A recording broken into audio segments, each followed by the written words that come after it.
Jemaah sekalian dimuliakan Allah Subhanahu wa taala.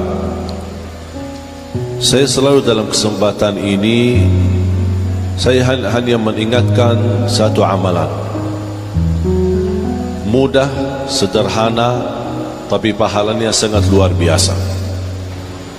Dan dia termasuk satu-satunya amalan yang diperintahkan oleh Allah dan Allah Subhanahu wa taala kerjakan sendiri. Sebelum diperintahkan oleh Allah sudah duluan mengamalkannya. Itu salawat kepada Nabi Muhammad sallallahu alaihi wasallam.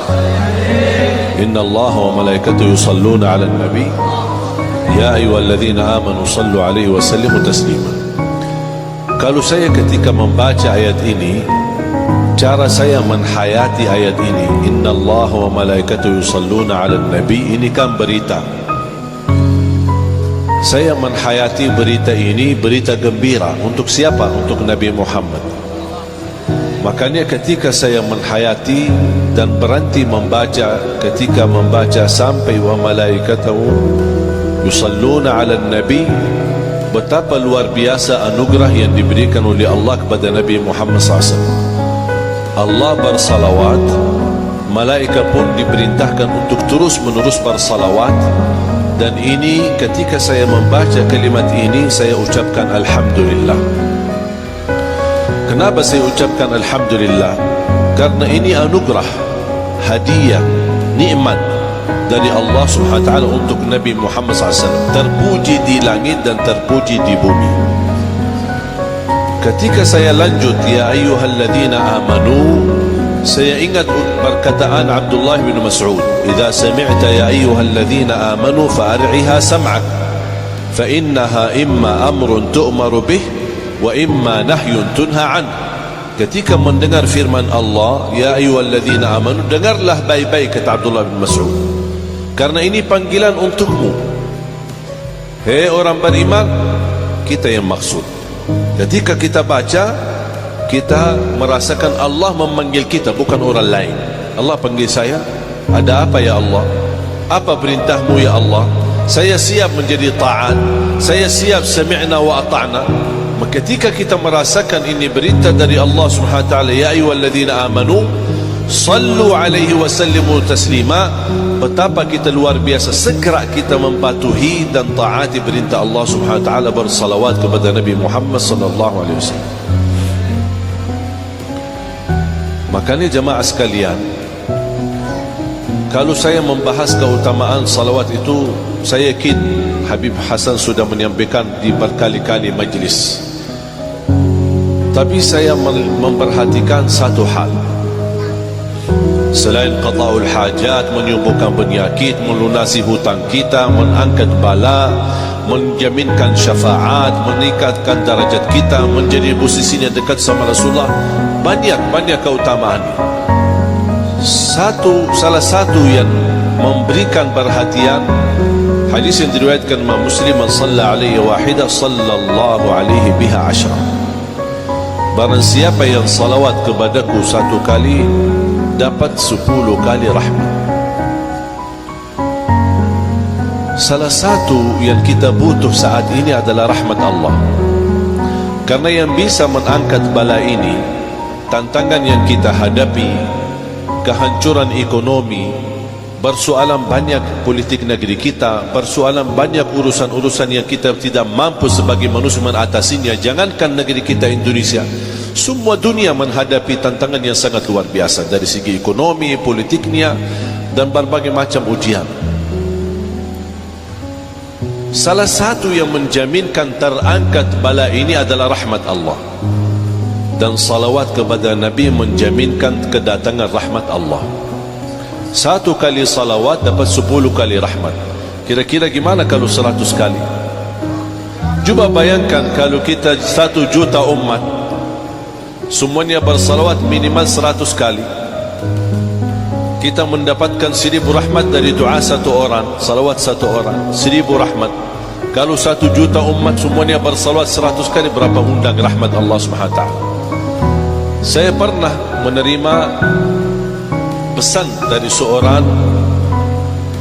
dari Instagram. Saya berusaha selalu meluangkan waktu untuk membalas di Instagram ada satu jamaah, dia berkata, saya sering mendengar tausiah khususnya di malam Jumat dianjurkan untuk berbanyak salawat kepada Nabi Muhammad. Malam Jumat lebih baik dan lebih banyak daripada hari biasa. Kalau misal, kalau setiap hari 1000, berarti malam Jumat harus lebih, diusahakan lebih. Karena itu permintaan Nabi Muhammad SAW, akthiru alayya minas salat yawmal jum'ati wa laylataha, berbanyaklah salawat kepadaku malam Jumat dan hari Jumat. Sampai ada seorang ulama di Madinah, Syekh Muhammad ibn Muhammad al-Mukhtar al-Shanqiti, beliau ketika ditanya mana yang lebih utama kita memperbanyak di hari Jumat, apakah salawat atau baca Quran? Kata beliau, di hari Jumat dan malam Jumat lebih baik dianjurkan berbanyak salawat daripada banyak baca Quran. Cuba bayangkan. Kenapa ditanya? Kata beliau, karena itu permintaan Nabi Muhammad sallallahu alaihi wasallam. Bayangkan jamaah sekalian, kalau buku amal kita yang dilihat oleh Nabi Muhammad sallallahu alaihi wasallam dan nama kita belum tertulis sebagai orang berbanyak salawat, malu enggak kita? Selama ini kita berkata cinta Nabi Muhammad, tapi kalau bersalawat aja mungkin 10 kali udah ngantuk dan tidur. Saya ketika menerima pesan dari Instagram, ada orang tanya sama saya setiap malam Jumat setelah saya mendengar ceramah, saya selalu berusaha tidak kurang dari 10.000 salawat. Dan dia tanya sama saya, apakah yang saya lakukan boleh atau tidak?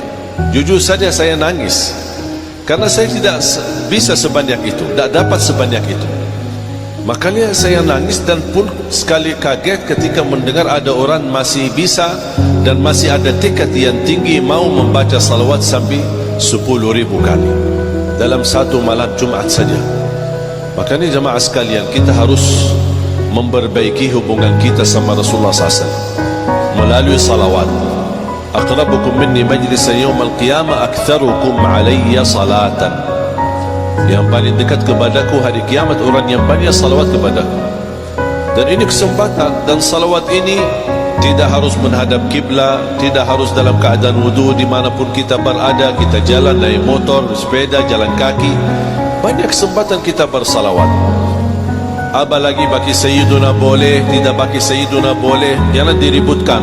Kata Sayyiduna bid'ah, udah bilang ya terima kasih. Kalau ada orang ribut sama bid'ah, ya terima kasih. Udah, tak usah panjang lebar.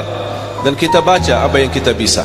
Mau salawat yang panjang, mau salawat yang pendek, intinya kita bersalawat kepada Nabi Muhammad sallallahu alaihi wasallam. Kalau boleh, cara ketika kita berdoa, kalau bisa diawali dengan salawat dan disisihi dalam doanya dengan salawat, dan juga ditutupi dengan salawat. Saya terima ijazah dari guru seorang ulama besar di Jeddah.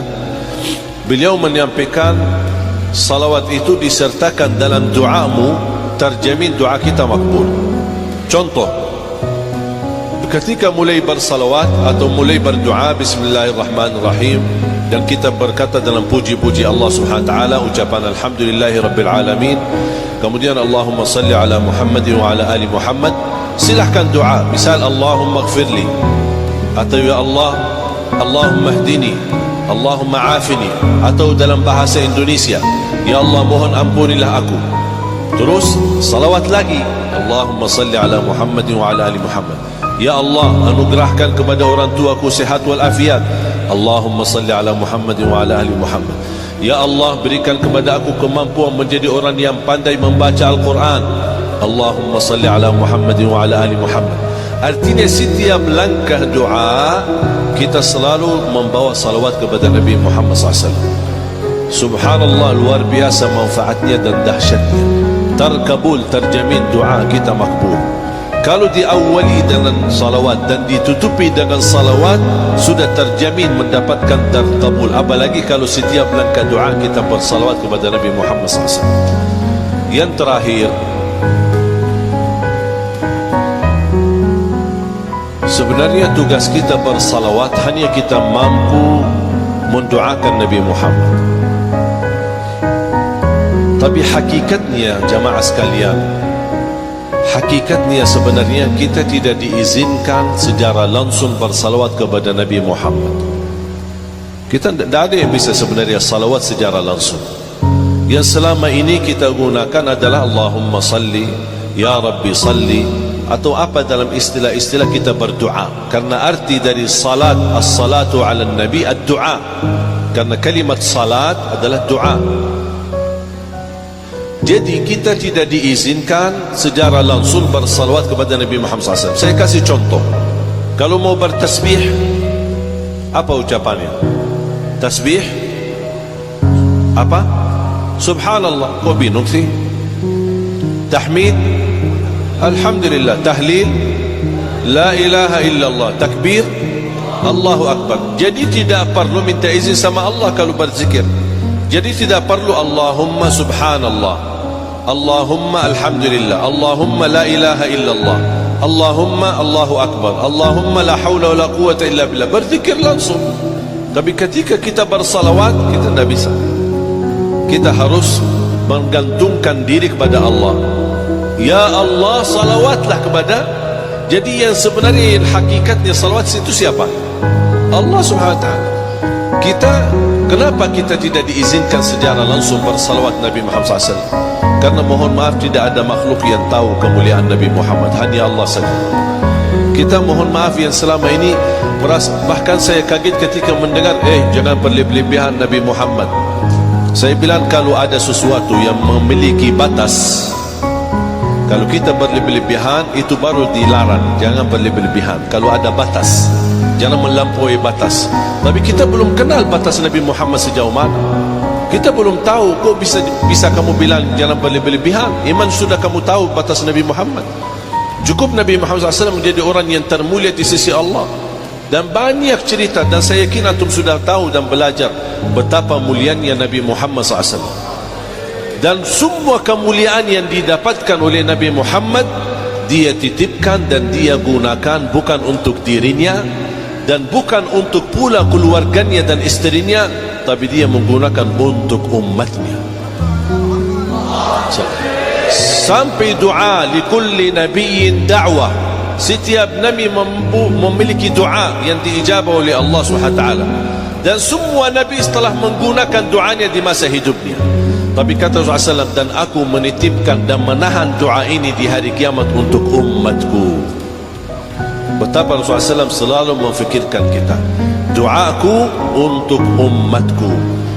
Betapa kita nanti di hari kiamat, jangankan kita umat Nabi Muhammad, seluruh umat, muhatta Hindu, muhatta Buddha, muhatta siapa, dari zaman Nabi Adam, semua dari kaum Nuh, dari semuanya, sampai Nabi melepaskan dirinya tidak bisa memberikan keselamatan, sampai semua satu arah kepada Nabi Muhammad sallallahu alaihi wasallam untuk meminta keselamatan dan segera dihisab oleh Allah Subhanahu wa taala. Hanya Nabi Muhammad SAW. Oleh fantas disebutkan dalam burda, mali man aludhu bihi inda huduthi al-hadith al-amami siwaka. Tidak ada selain Nabi SAW. So Nabi ke Nabi Adam, Allahumma sallim sallim, ya Allah aku mohon diselamatkan. Kepada Nabi Nuh sama, saya tidak bisa, sallim sallim. Semua Nabi jawabannya sama. Sampai ke Nabi Isa, Allahumma sallim sallim, ya Allah selamatkan, saya tidak bisa bantu kalian. Sampai Nabi Isa baru berkata, di sana ada orang namanya Muhammad, dialah yang membawa keselamatan. Makanya kita butuh di saat itu, dia sangat membutuhkan pertolongan Nabi Muhammad, syafaat Nabi Muhammad. Itu yang disebutkan oleh ulama as-syafa'atul kubra atau syafa'atul uzma. Ketika semua manusia tanpa kecuali datang kepada Nabi Muhammad SAW, dan Nabi Muhammad menjawab, ana laha, ana laha, ana laha. Dan Rasulullah SAW sujud, dan kata Rasulullah SAW, di saat itu aku sujud di hadapan Allah, dan Allah gerakkan lidahku memuji Allah dengan kata-kata pujian yang tidak pernah makhluk pun sebelumnya menyebutkan pujian itu. Tidak pernah ada Nabi pun menyebutkan, tidak ada malaikat, tidak ada makhluk yang mampu menyebutkan pujian yang begitu indah dan sempurna, hanya Nabi Muhammad SAW. Itu yang disebutkan al-maqamul mahmud, memiliki pendudukan yang sangat terpuji. Sampai pujian yang keluar dari mulut Nabi SAW tidak pernah kata itu diucapkan sebelum hari itu, dan tidak pernah diucapkan oleh makhluk manapun. Subhanallah. Sampai Allah SWT membiarkan beberapa lama baru, ya Muhammad irfa' ra'sak, angkatlah kepala, wasal tu'ta, wasfa' tushaffa. Apa permintaanmu aku berikan, apa syafaatmu aku ijabah dan aku kabulkan. Itulah Nabi Muhammad SAW. Berarti jamaah sekalian, kita semestinya ketika kita disuruh membela Nabi Muhammad, bukan sebatas kita demo dan keluar di tengah jalan, tapi kata bela Nabi Muhammad, bagaimana posisi Nabi Muhammad di hati kita, bagaimana posisi Nabi Muhammad dalam sehari-hari kita.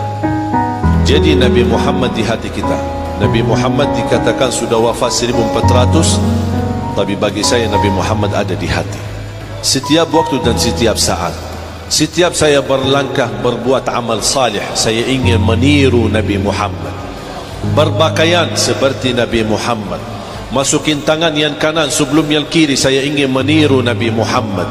Masuk masjid, saya menggerakkan kaki yang kanan baru yang kiri, saya ingin meniru Nabi Muhammad. Saya ketika mandi siram air ke sebelah kanan, baru sebelah kiri, baru ke seluruh badan, karena ingin meniru Nabi Muhammad.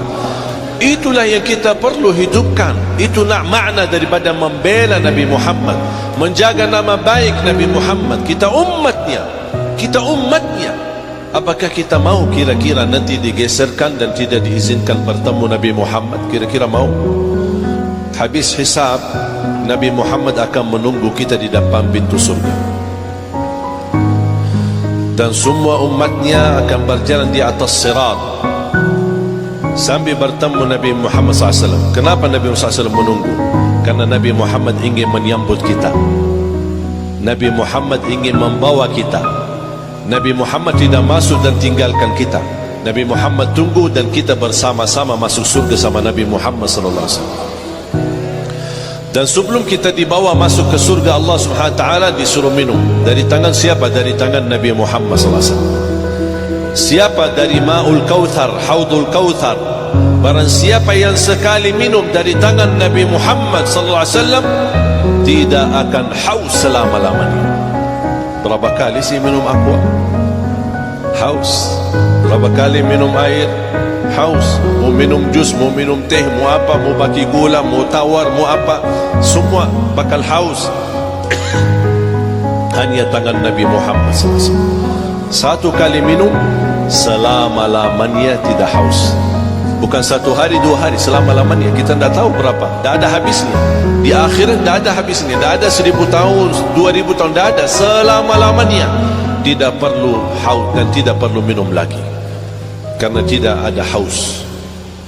Makanya kita harus bersyukur dan harus kita bangga. Kenapa? Karena kita terpilih menjadi umat Nabi Muhammad. Kita bukan umat Nabi Musa, bukan umat Nabi Isa, bukan umat Nabi-Nabi yang lain. Jangankan kita bangga dan bersyukur, Nabi Isa pun ingin menjadi umat Nabi Muhammad SAW, karena dia melihat umatnya yang paling akhir, tapi umatnya yang paling pertama yang bakal masuk surga Allah Subhanahu wa ta'ala. Ini semuanya berkat Nabi Muhammad SAW. Makanya jemaah sekalian, mohon majlis semacam ini, Nurul Mustafa, mohon dijaga. Ini menurut saya bekal akhirat, menjadi saksi baik bagi cinta kita kepada Nabi Muhammad SAW.